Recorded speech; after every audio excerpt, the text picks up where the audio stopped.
Hello, I'm Shivangi Lohmi. I'm a legal intern at Lexis and Company. I'm from Yashwantrao Chavan Law College, Pune, Maharashtra. My topic is injunctions under CPC 1908.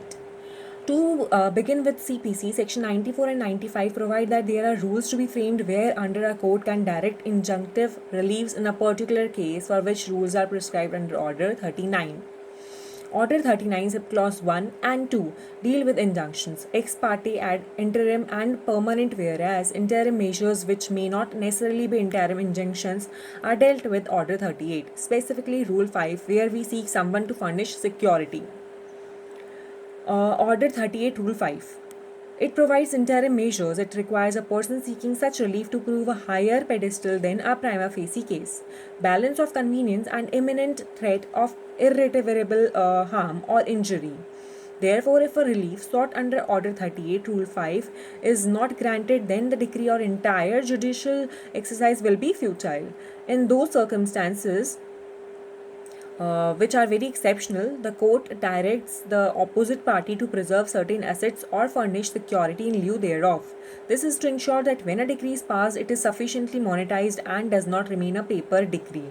This may happen in cases wherein a party against whom the order has been passed has alienated his or her property. The courts also have to ensure such a relief should not turn an unsecured debt. For example, we are suing for a money decree.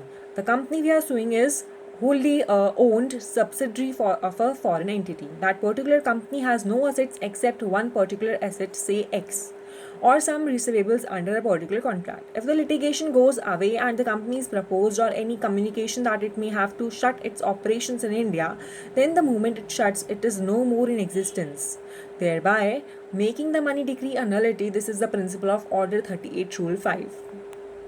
Order 39 subclause 1 and 2. It primarily deals with ex parte interim relief.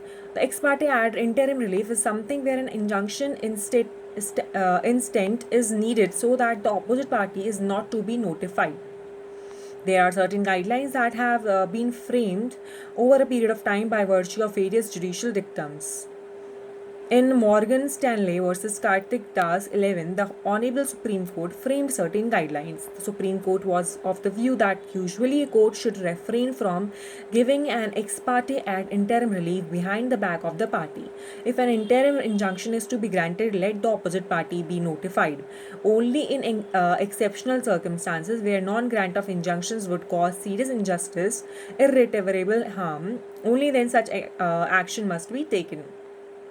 Provision to Order 39 Rule 3 categorically states that the rule in such scenarios is that the reason are to be recorded. Apart from the three parameters which are the standing pillars in case of injunctions, they have to see the conduct of the plaintiff, whether the plaintiff has approached the court with a reasonable period of time, or if the plaintiff was lazing around his right and when the threat is on his door, he goes to court to sought relief.